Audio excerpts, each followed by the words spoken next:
A few years ago, I did something terrible. Sometimes that I really wish I didn't. Something I can never take back. It all started when my girlfriend, ex-girlfriend, broke up with me. I know this might seem trivial and just a part of life and growing as a person. However, unfortunately for me, it had the complete reverse effect. I know you all will think I'm childish and I just needed to take it on the chin and deal with it, and you'd be right. But I didn't. I just didn't. I was hurt, more than hurt. I was offended, insulted. I mean, how could she, after everything I've done for her? It was me who gave her a place to live. It was me who helped her pay off her debts. It was me who helped her get a job, and she wants to throw it all back in my face? I wasn't going to allow that to occur unpunished. I know it was petty and I was wrong. I was so very wrong, but you have to understand I was desperate. I was hurting so deeply. It honestly felt as though my heart was aching. It was throbbing so hard I honestly thought at any point it would explode and kill me instantly. I know that sounds dramatic, and I'm honestly not looking for sympathy. I'm not. I don't deserve it. I'm not the victim here. Well, not anymore. I made sure of that. And I'm sorry. I'm so sorry. I wish I just took my own life instead. Then maybe none of this would have ever happened. I was so down and furious I couldn't even sleep. I was just so frustrated. I was angry. I honestly could feel my body shaking with rage. So I got up. And with hatred and darkness in my heart, I booted up my laptop. I wasn't and am not a stranger to the dark web. I've spent countless hours trying and failing to navigate it to quell my boredom. I only ever found the usual rabbit holes falling into the typical drug and honey trap sites and forums. Lots and lots of forums. And although I didn't really know what I was looking for or even where to find it if I did. In truth, subconsciously, I guess in some way I knew. I just wanted for her to hurt. I wanted her to hurt like she hurt me. I wanted her to feel the embarrassment I had felt and suffered at her hands.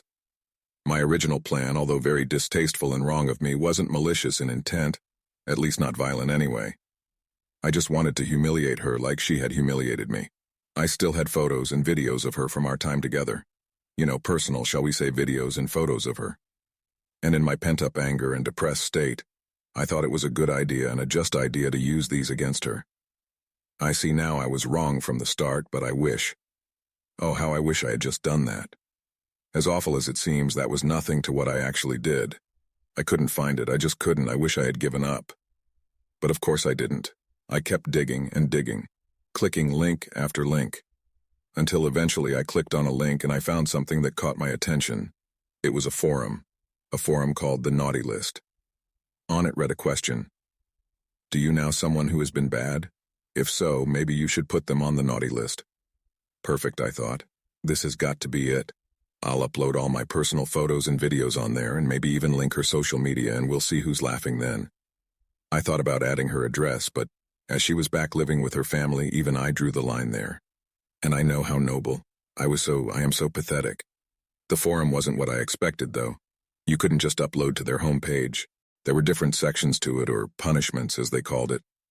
I remember thinking how dramatic, how dumb and naive I was. There was several different sections. Elf on a Shelf, Krampus Cramps, and Frozen Fields, among others. Yeah, I know, very Christmassy, right? I thought so. It kind of made me chuckle. I guess that's why I just didn't think this was that serious. A schoolboy mistake. And as you all know, mistakes always have consequences. Anyway, with the sections, Elf on a Shelf kind of made me crack half a smile, but that's not what I went with. I chose something called Slay Snatcher. I don't know why I did. It was just kind of funny to me. After clicking on it, I had to wait a good minute and a half before this bright white page loads up, filled with a few black text boxes and text that read, Santa is waiting to write up his naughty list. Please fill in the details and he'll do the rest. Cute, I thought. I just thought it was kind of stupid, but that's what I did. I filled it in regardless. Name, age, birthday, links to the person's social media. It was all there. Everything I was so desperately looking for. And of course, photo uploads, jackpot. I remember slimly smiling to myself, half cackling in the process. It wouldn't allow me to upload any videos, but the photos were more than enough for me. Advertisements. It also asked for the person's address, but as I've previously said, I wasn't really ready to go that far. But I did write in her hometown. Our hometown. Something I really wish I didn't do. I just wish I didn't do any of it. After I had finished putting in her information without even a moment's hesitation, I clicked submit. After a few seconds, a little text box appeared asking, "Are you sure? Santa won't forget." He checks that list twice. All names are final. I smugly pressed yes, and that was that. Perfect, I thought, until I was redirected to another page. It took a few minutes to upload, but when it did, it caught me off guard. It said simply, "Thank you for submitting to the naughty list, we really appreciate it. Sit back, relax, and Santa will snatch those ho-ho-hos. Santa will empty his sack and then put them in one. He knows when you've been naughty." This took me back a bit. It took me a few minutes to process what it was saying, and I just laughed. As awful as that sounds, it's true. I mean, come on, it was gross and, yeah, admittedly sick, but it was kind of funny, and there's no way it could be real anyway. I didn't care. I had achieved my goal. I thought, job done, it's all uploaded, and people will see them and message her on social media. Then she'll be humiliated.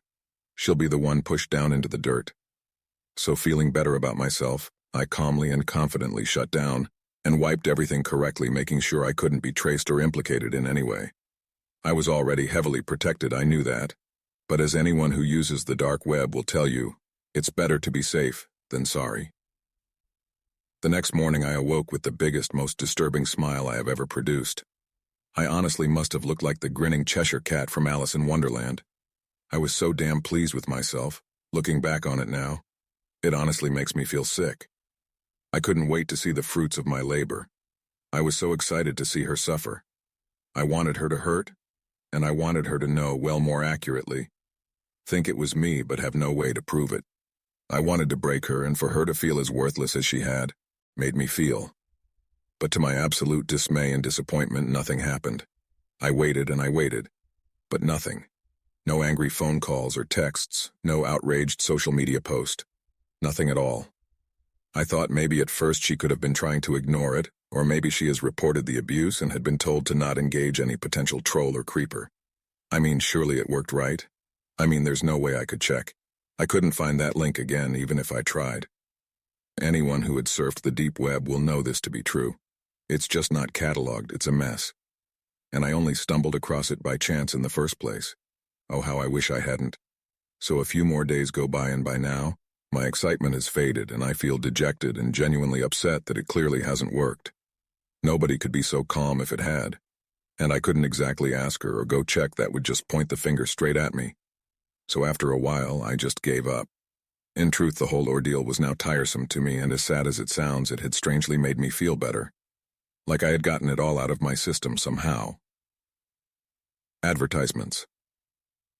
A few days later, I was awoken to a loud knock on my door. The previous drama of my former relationship had completely escaped my mind at this point.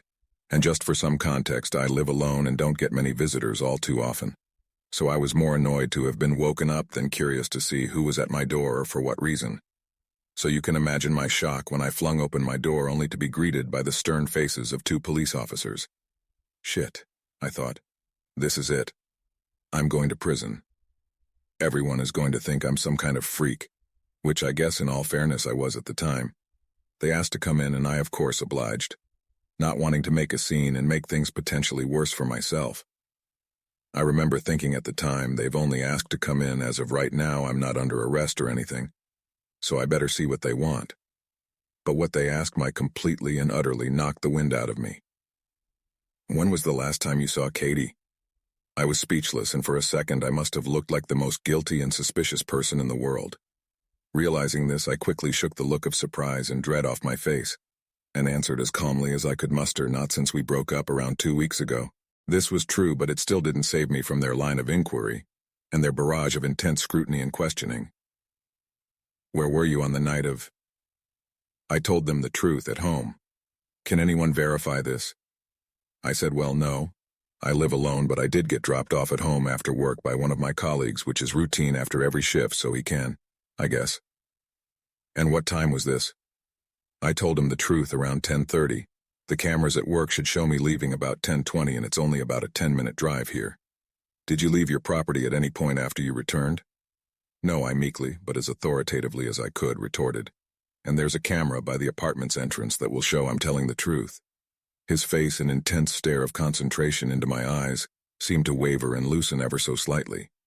So I thought I'd push my luck and ask, what's all this about? He stated that although he can't give me details of ongoing investigation, Katie had been reported missing and had not been seen for close to a week. She was last seen by her mother leaving their home to shop and browse the stores, but never returning. The police officers left soon after that and actually thanked me for my time. They did check the CCTV and with my boss and colleague who confirmed my story and that I was telling the truth. Days turned into weeks and still nothing. It seemed as though she had just vanished into thin air. I couldn't believe it. It couldn't, could it? It couldn't have been because of me. I thought maybe it's possible some creep stalked her socials and found her address after I posted them along with the images. But surely it just had to be a coincidence. That stupid forum couldn't be real. I mean, Santa's naughty list? Come on. Get a grip, I thought to myself. The longer it went on, the more horrible I felt.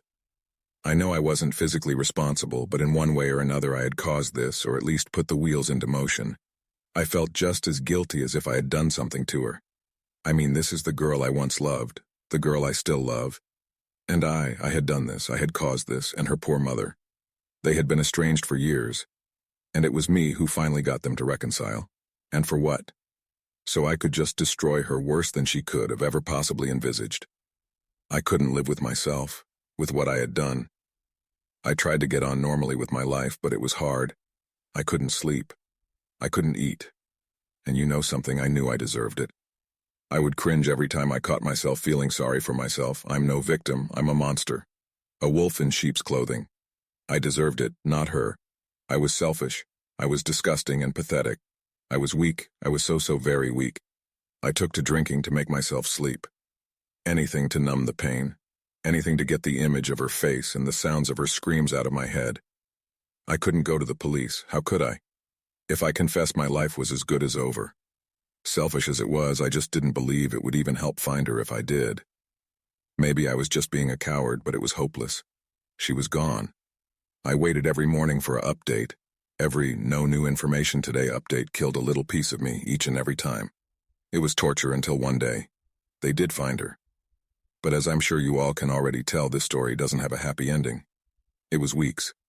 But she was eventually found in an old abandoned factory in the outskirts of the next town over. I just couldn't believe it. I could feel my throat tighten to the point I was struggling to breathe when I heard the news. Please no, I thought. In my head, I was begging and pleading with whoever, whatever could hear me that it must be some kind of mistake. A mix-up. That it couldn't be down to me. But unfortunately, it was no mix-up. There are no mistakes when you answer yes, I'm sure. I wanted her to suffer, and I guess I got my wish, advertisements. She was found stuffed down the one of the now defunct chimneys. Her body was stuffed inside a sack, a toy sack. I couldn't believe it. I felt sick. I feel sick thinking about it now. This must be some kind of sick joke I kept trying and failing to convince myself. I felt my body tremble. She was found completely naked. Her body had badly deteriorated at this point. But they knew it was her. They knew because stuffed into her eye socket was a small piece of paper. A small piece of paper. That read, "Naughty list, Katie. You should have been good." I blacked out. I collapsed where I was standing and I hit my head pretty hard. When I regained consciousness, I prayed it was just a bad dream. But of course it wasn't. It was real. It was all real. And it was all because of me, and I'm sorry, Katie. I'm so sorry.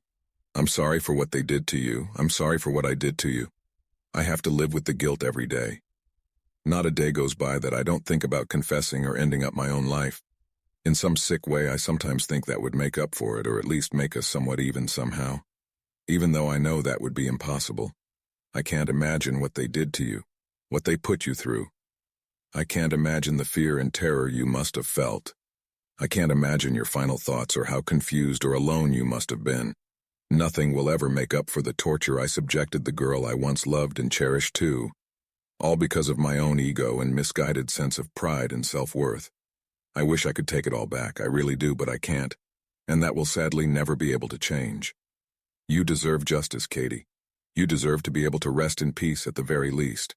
Maybe confessing will bring you and your family closure. Maybe ending my own life will make us even. But regardless of the answer, I'm far too much of a coward for either.